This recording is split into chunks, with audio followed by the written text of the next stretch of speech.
Welcome to Gwenom. Strategy is mana and haste equals poke yourself to poke others to death. Alright, let's get started. Let's take a look at our quick mana on rocks first. Of course, you've got your rituals, starting with Dark Ritual, Cabal Ritual, and then your LED style cards, so actual LED and LED on a creature, the Diamond Lion.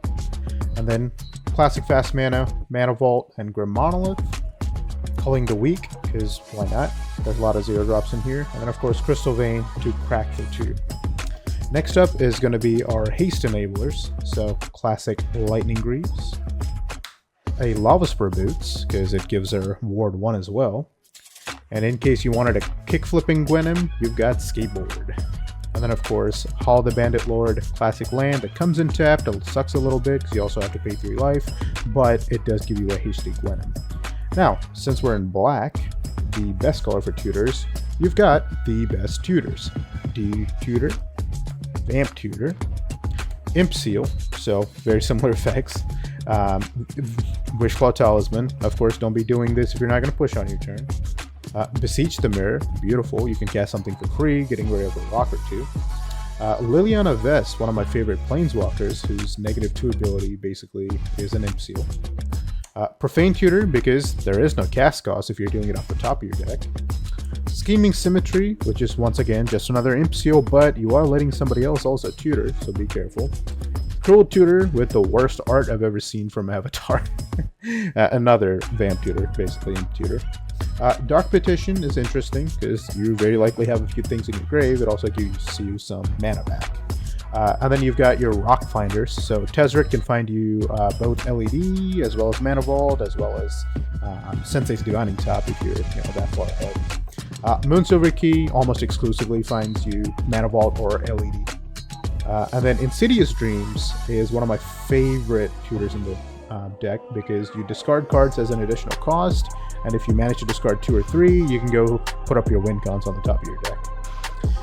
Speaking of which, it also means you have to manipulate the top of your deck. So here are a few rocks that have to do with either tapping, cracking to draw a card, like Conjurer's Bauble, Chromatic Sphere, Chromatic Star, or just simply getting rid of the top of your deck, which is something like a Ghoulcaller's Bell, Wand of Vertebrae, Pixies of Pandemonium, Codex Shredder, something like that. Now you do have those in the creature forms, so you've got Doom Whisper, Pay to Surveil. Phyrexian Devourer costs way too much, but it does have the 0 ability, which you can stack as much as you like before hitting 7 power. And then of course sacking something else to Surveil with Umbral Color Zealot. Now, why are we doing all this? Well, it's our win cons. So classic, since Gwenom herself is Bolas' Citadel, here's the other part of the combo with the Sensei's Divining Top. And then eventually shoot everybody with an Aetherflux. If that gets stopped, you've got your classic Chain of Smog combo with Professor Onyx. That also means you don't have to cast too many things. And if that gets stopped, you've got a Death Cultist and Mortuary. These are the 2 proxies in the deck. But basically, sacking this creature to ping somebody for 1, you gain that life.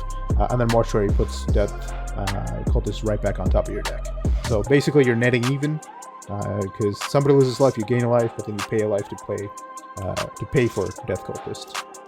Now, to protect your wins, you've got 2 very, very awesome cards. Defense Grid the Classic, and then a Conqueror's Flail, just so people can't cast things.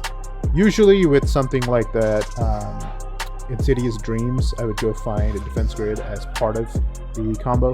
That way you can protect yourself. And then of course we've got some useful cards, as always. You are a Black Storm deck, so Tendrils of Agony very likely just kills somebody, on top of giving you all your ammo back. Necropotence is basically a Sensei's Divining Top that you don't really have to increase your storm count for. Whether you're playing a Touristic Study or a Fish, this is fantastic. Oppo, classic control, nothing to be said about there. OBM, same exact thing, classic control. Shelly comes in her benefits in a lot of ways. If you've got just top or something else that's just letting you draw, she's going to benefit. Vats is one of my favorite cool kill spells because it has Split Second. You know how we love Split Seconds. Choose anything with equal toughness, any number of them. You got to target them. Pop them all. Tainted Pact, in case you need a tutor in the most unconventional way. Gary, give us our life back. Peer into the abyss. If this is basically a win con in my opinion, you know, drawing half your deck.